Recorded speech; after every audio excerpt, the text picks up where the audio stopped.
What are you doing, Spur? Hey, PJ. Alright, morning everybody. Jason, Hollis Outdoors. This whole video is not gonna be me talking about this journey I'm on. Got several hunts in it, some uh-ohs, mess-ups, and that's what this video is about. Kind of talk a little bit about my journey switching from compounds to traditional bows. Got the puppies out, letting them play. And what got me wanting to do it is I missed a doe this morning. But anyway, my journey with this traditional archery, recurves, longbows and stuff goes way, way back. I got my first one when I was 16, and I'm gonna try to keep this as short as I can, but I started shooting compounds when I was 10. I think I killed my first deer with a bow when I was maybe 11, but anyway, I had a Bear mini mag, a little compound, no sight, shooting fingers, shooting my daddy's arrows most of the time because I was losing most of mine. But anyway, when I was 16, I got my first recurve. It was 62 pounds. It was a 62-inch recurve. I still got it. There's something I won't get rid of is my traditional bows. But looks like my camera's about to fall. It was 62, let's see, 62 pounds. It was either 62 or 60, maybe a 64-inch recurve. Pretty long, super nice bow, beautiful bow. I'd show y'all them one day. Killed some deer with it, and then I drifted back into the compound world. And then several years later, I realized, back then I was shooting nearly 80 pounds on a compound. And so I thought 62 pounds would be fine. It was like 62 at 28. I probably draw a little less than that. So I was probably somewhere around 60 pounds. And shooting pure instinctive. I always wanted to shoot split fingers, pure instinctive. And I'd never got really good with it. And I guess I never learned a lot about it and never shot a lot. Like I shot a lot, but PJ got something bayed over here. Let's see what she's got bayed. All right, so PJ had a red wolf bay. Get down, Spur. But anyway, so I fooled with it quite a bit, killed some deer with it. Then I went back to the compound, and then years later, I studied on it, and Ron LeClaire, I think they're up in Michigan. He's dead now, but I got what he called a super shrew. It's kind of a hybrid type longbow deal. I think I got it on 56 pounds. Shot it a while, killed some deer, back in the compound world. So then later on, I ended up with one of his bows. They started making a recurves, all one-piece bows. My first one was a takedown. The next two were one-piece. 54-pound, little short recurve. Sweet little bow. Golly, it's sweet. Shot it, worked with it a little bit, and then back into the compound world.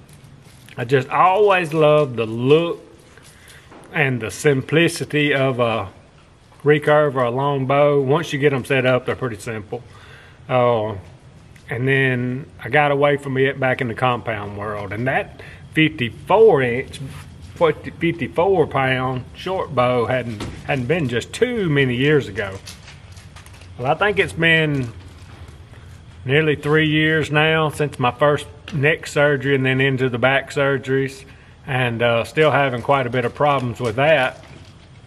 So right after, I guess it's been 3 years ago, a guy in North Alabama, Jeff Phillips, it's called Instinctive Addiction Archery. About the time I got this bow, and it's a beautiful bow. It's a 58-inch, 43 pounds at 28-inch draw. Beautiful bow, takedown recurve. About the time I got this bow, Jeff had to go out of went out of business. Something about health issues or something. Not sure what all it was, but never asked. But anyway, that is a super bow. But what I found on it now after back surgeries, I got, you know, I went from 54 down to 43. I think the number one thing you can do wrong with traditional archery is be overbowed. And I think still with my back, I can shoot it okay, but I'm still a little overbowed, I think, and I'm working on a new project on that when I get it dialed in. And as I'm working on it, I got some stuff coming. I've already got another bow, a cheap bow. This is interesting when I get it out. These bows are pretty high dollar custom type deals, but this bow is cheap. But it is right. But I got to get some more stuff in, and at my journey with it, I'm gonna do some videos on it. It's gonna be neat. But the deal on my shooting, I know I can sit out here and shoot a target. I can shoot this bow. I have been shooting it a lot, but I still think I'm overbowed as far as shooting. If you wanted to shoot 100 arrows, my back would get bad sore and I'd be tired and wouldn't concentrate. So I may can work my way back up to this. I'm gonna continue hunting with it. I'm fine with it, hunting with it. I know what I'm doing wrong. My mind just won't let me fix it when it's time to execute on a deer. I'll talk about that in just a second, but the bow I've got now is a lot lighter. Still gonna be fine. I got a good friend that's shooting pretty low poundage, and he's hammering them. So I have changed the way I shoot, and I'm gonna go over all that a little bit one day. I'm not a professional for sure. I'm shooting 3 under now, and I'm using more of the tip of my arrow like point of aim, and I'm gonna explain how I do all that, my process one day. But anyway, what I'm doing, y'all have seen me miss a deer, and I got the doe and I got the big buck, but I shot him high. And on this video at the end, y'all will see where I get a doe in there about 11 yards, and I'll slow it down where y'all can see how much she drops. I'm not sure what these bows shoot, what I'm shooting. I'm gonna bet it's probably 150, 160 feet per second. And then you compound your nose upward to 300. You gotta watch it on a compound, but you got a little more to play with because it's shooting so fast. But my shots are dead on. It's just that when the deer drops, even y'all wait on this one that's 11 yards. It's amazing at how far she drops. I mean, I'm dead on. I hit her and it goes through the tenderloin, whatever. She's fine. Matter of fact, I actually found the arrow this morning where it came out, where she got it out, pulled it out, whatever she did. She'll be fine. I have no doubt in my mind. And then the big buck that I missed, and then I hit him. Second shot, oh my goodness, and I called the dog in. He's still alive. I got pictures of him.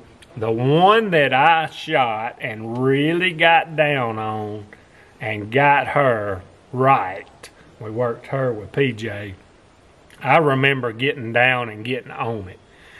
The one on the that I shot through the tenderloin, I remember being on it. It's just she dropped so much. The big buck that I killed, I call it a big buck. He was a big old deer. He just dropped. The one this morning,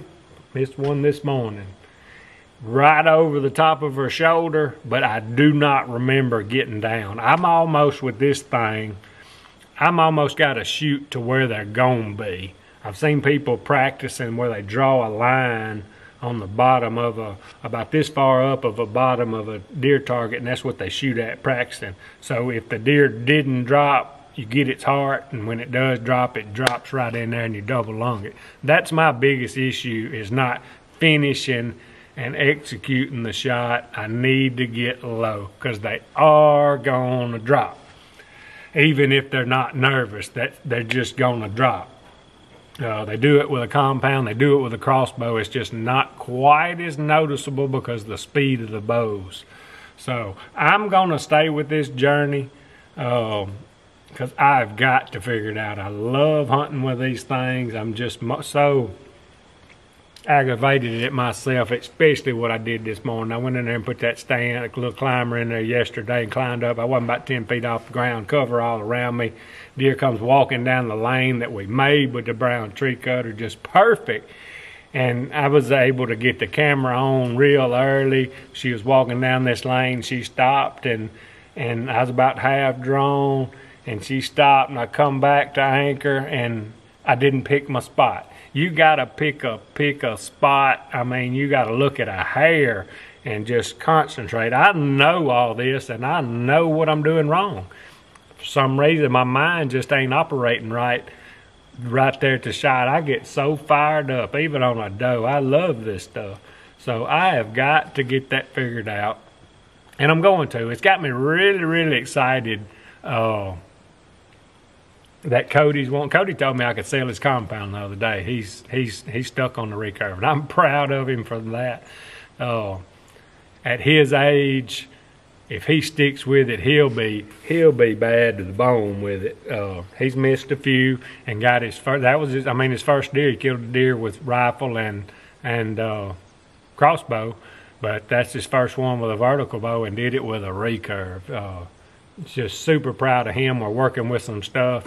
And his little old bow's on 30 pounds, and he's not even, I know he's not drawing to the 30 pounds, so he's probably pulling 27, 28, and got his little arrows. I want to do some more work on his arrows. They're shooting pretty good. I just want to make sure everything's right. Got his broadheads razor sharp, and that one he shot just zip, zip.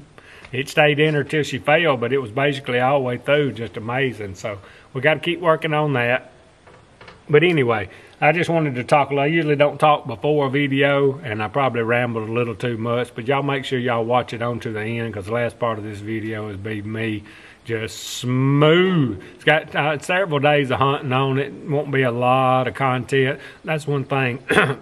I'm kind of including these videos several days, the way I'm hunting. I'm back to hunting like I used to. We're getting in there tight and not able to move and do a lot of filming. And sometimes when I get in here like this, you don't see just a lot of deer. So, but anyway, y'all stick with me on this journey. We're going to keep working on it, and we're going to figure out. I got a project coming along. Like I said, I got some stuff coming in, and we're going to get better at this thing. We're going to tune on it. You ain't going to never be perfect. You're going to miss deer, but what I'm doing is just not right. And the only way I know to figure it out is just keep getting it. It's like I'm starting over at 10 years old again. And we're going to figure it out, though. So y'all enjoy the rest of the video. Alright, y'all, doing something a little different this afternoon. Where I wanted to go, I just couldn't make the wind be right, and I didn't want to mess nothing up. So I come and got this ground blind here. Permanent ground blind. We've done a lot of turkey hunting out of it, but I ain't never deer hunted out of it. Still got the recurve with me. And I'm also doing something a little different. Got a buddy of mine, old Bart here, the one that's got Smoke, the famous tracking dog. So I don't think he's sat in a stand with a bow in 2 or 3 years. So this ought to be fun. We're hoping to get to do some tracking this evening. We both got 2 puppies with us, so it might get interesting. Y'all stay tuned.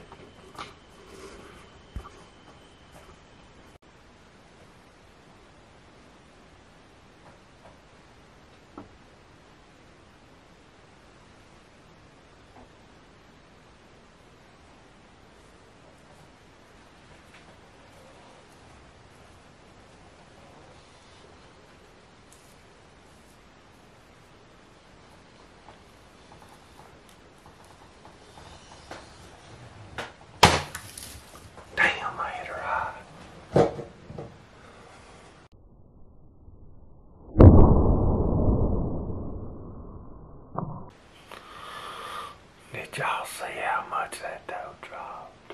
My goodness. I have got this so hard. I don't know why I have such problems pulling down on them. God, that's aggravating. Alright, y'all, so the plan today was to hopefully shoot a couple of does and track with some puppies. didn't go as planned. That deer of mine, I always show y'all the good, the bad, and the ugly most all the time. That was the ugly today. That deer, I mean, I hit her up in the tenderloin. No doubt in my mind, 100% she's gonna live. Golly, and you just see, I want this to be a lesson to all bow hunters, and I'm the world's worst. That is my biggest problem with bow hunting, especially with these traditional, because they're so slow. That deer dropped her full body width. I mean, it was headed just right. I have just got to drill in my head, and when I shoot a target, I shoot it low.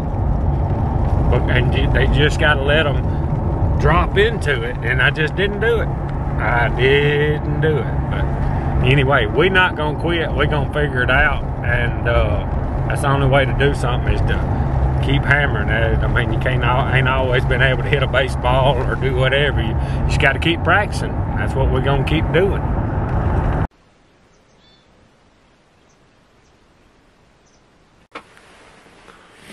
Alright, y'all, we back at it again. It's about 30 degrees and a heavy frost. Seen one already. Maybe it'll be a good morning.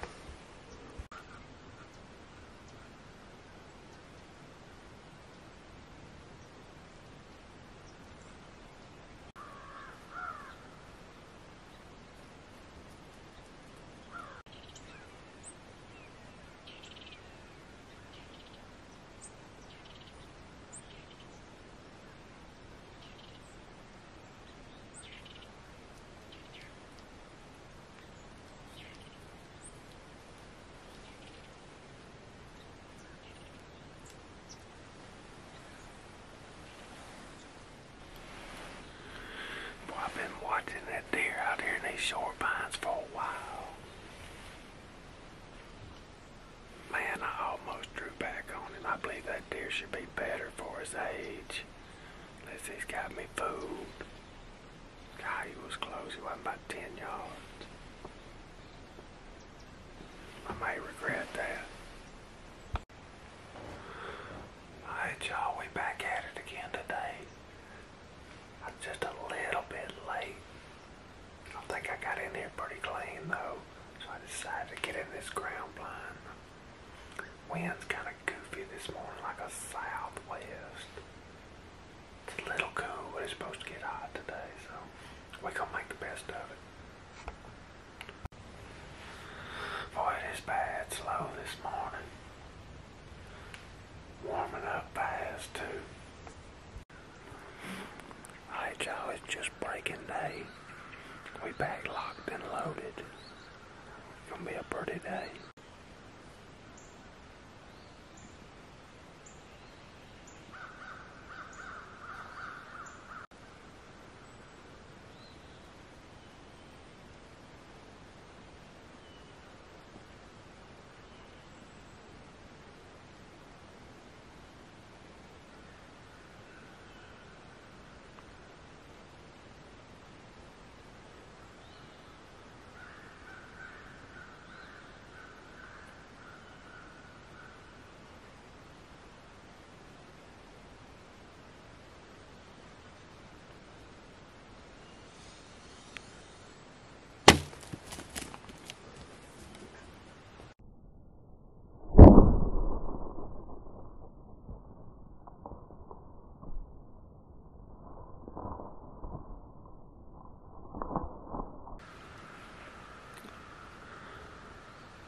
I'm so mad at myself right now.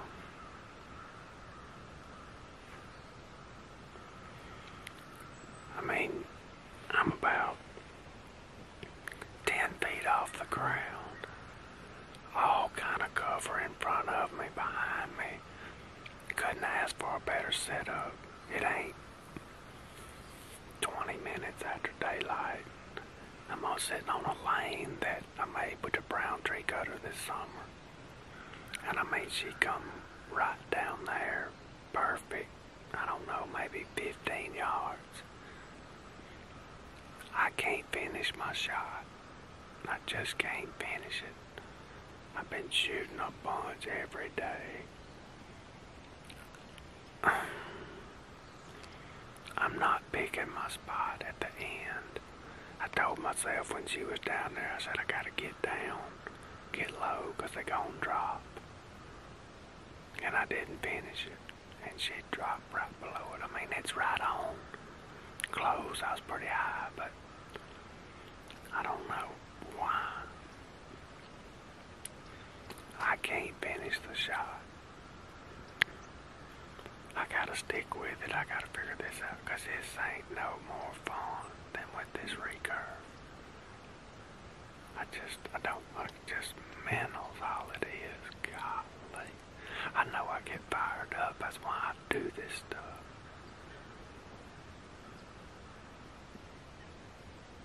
But I have got, it's so much, to be so simple with these bows. It's so much going on. I got to finish my shot. I just ain't doing it. I gotta get it though.